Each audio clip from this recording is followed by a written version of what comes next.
trouble with Harry. As always, the picture was stolen by an actor with a 5-second walk-on. Hitch made a cameo appearance, one way or the other, in every film he made for 50 years. It started with The Lodger in 1926, his silent film about a modern-day Jack the Ripper. An extra body was needed. No extra body was in sight, so the director filled the space. It was his first cameo, and the picture was Hitchcock's first hit. The cameo appearance then became a superstition with him. He put one in virtually every film he made.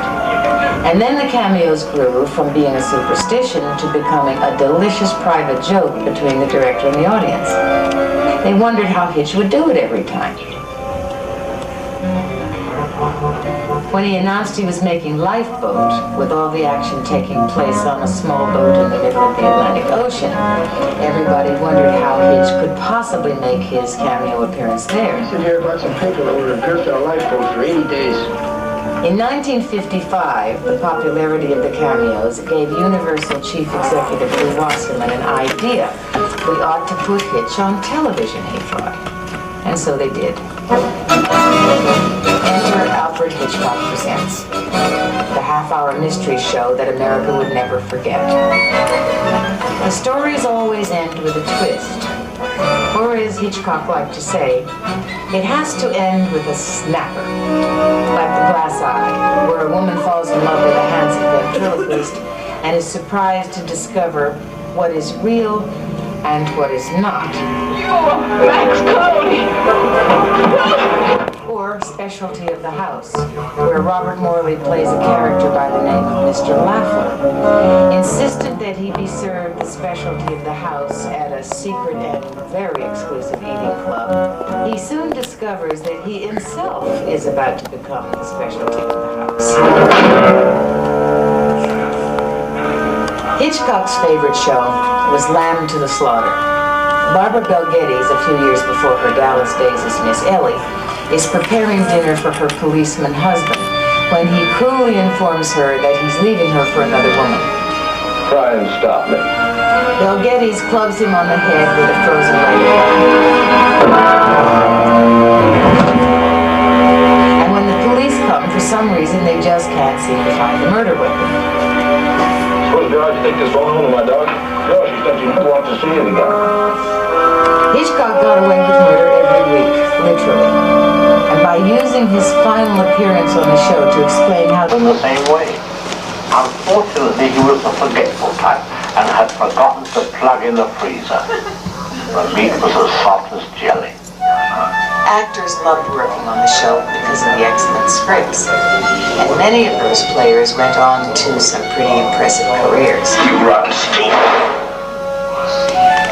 Robert Redford, William Shatner, Charlie Bronson, Joanne Woodward, Robert Duvall.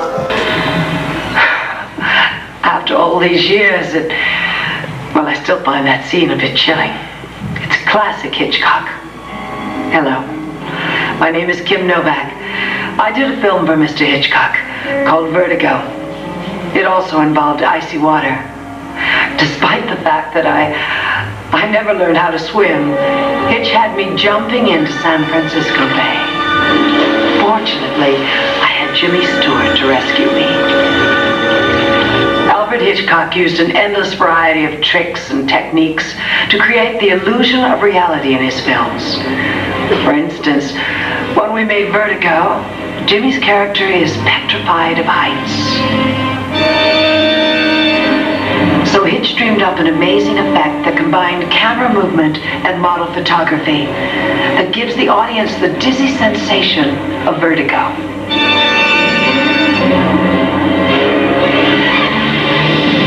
Hitch utilized all the known film techniques, and when those weren't enough, he developed new ways to create the illusions that he was looking for.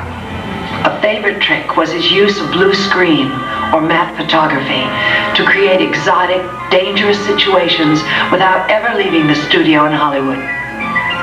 One of the best examples of this technique is here in Hitchcock's first American film, Saboteur, In the final scene, the handsome hero and the Nazi agent fight it out at the top of the Statue of Liberty, high above New York Harbor. Come on, Prime. They're really atop a full-size hand and torch on a soundstage. Scenes of New York Harbor were shot by a separate crew called a second unit and matted in with the scenes of the handsome hero and the evil villain hanging on for dear life. Next time you visit the Statue of Liberty, enjoy the view. Now, certainly it would have been a little difficult and dangerous to have filmed this scene 300 feet above New York Harbor, so instead Hitchcock used command process photography. This is done inside of a soundstage. A very ingenious process, a very simple one though. It allows us to place our actors in front of any background that we choose. Now in this case, the actor Norman Lloyd from the movie Saboteur, as we place the black background to the Statue of Liberty. Now to show you how this works, we have two eloquent chairs for the audience. We have Ruth sitting in a chair, and we will see Bill on the screen. Let's see Bill up there. Look at the camera. Oh, there he is.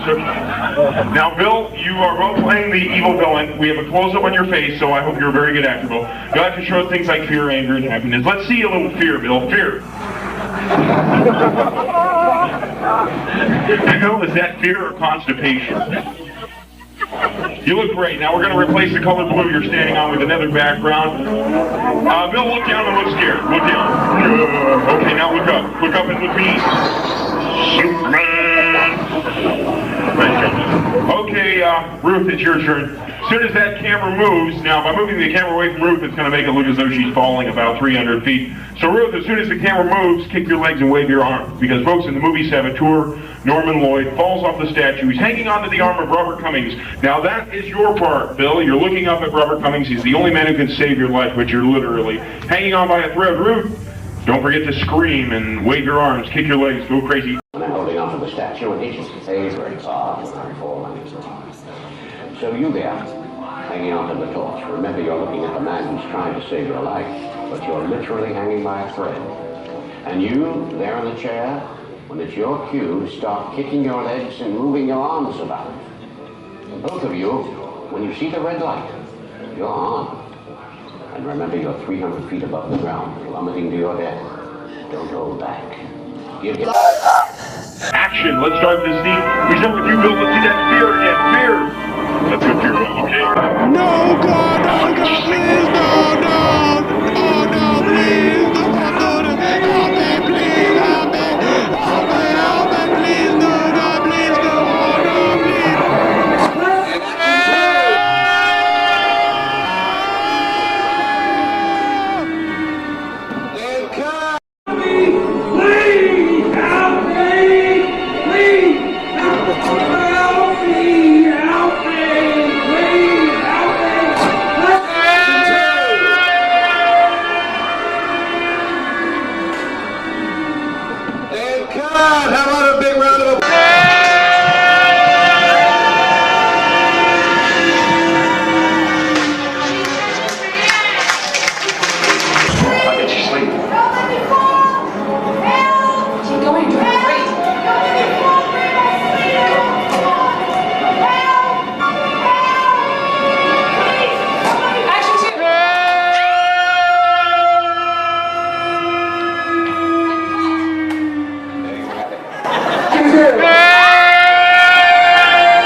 Just for showing up. Thank you for showing up. Here's an Oscar.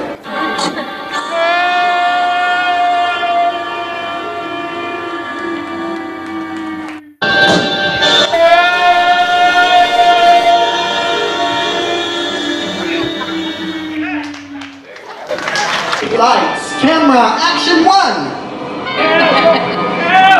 I'll get you sleep. Keep going, keep going! Help me!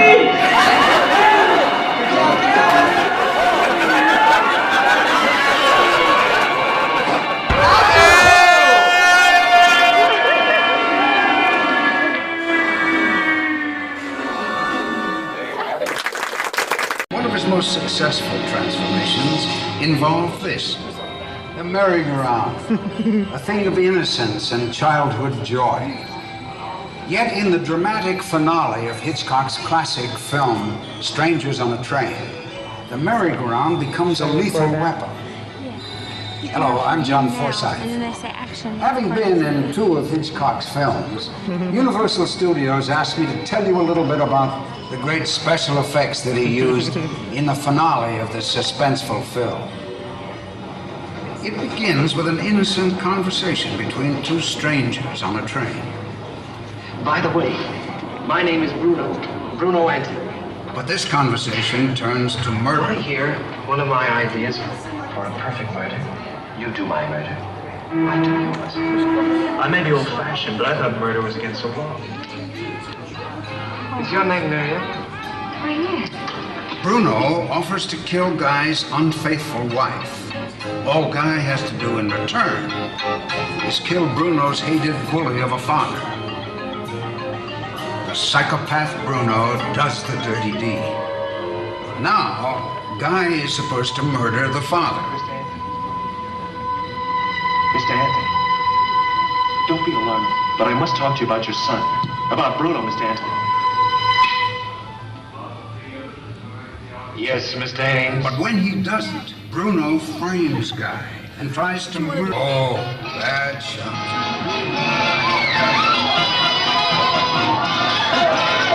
Get someone to stop this thing.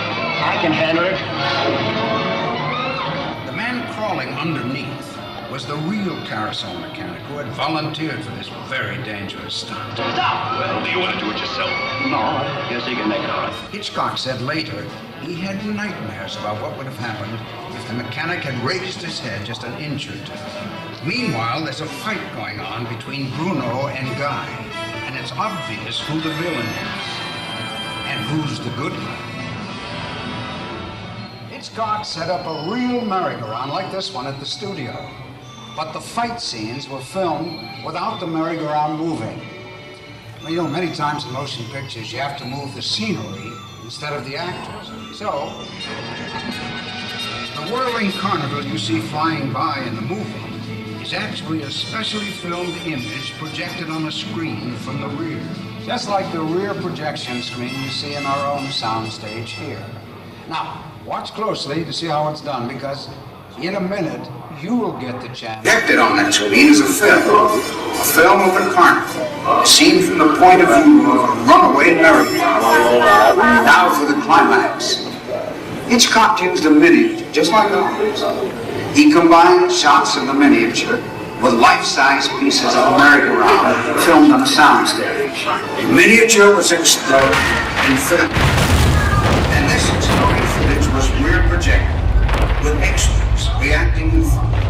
And voila, instant. And the same rear projection technique that Hitchcock used, you'll appear to be just a sweaty hand grip away from certain death. So when the red light goes on, it's action. By the way, one actor to another. Remember your motivation. I suspected it would be holding on for dear life to avoid being flung into orbit. Camera ready? It's ready. Action, go!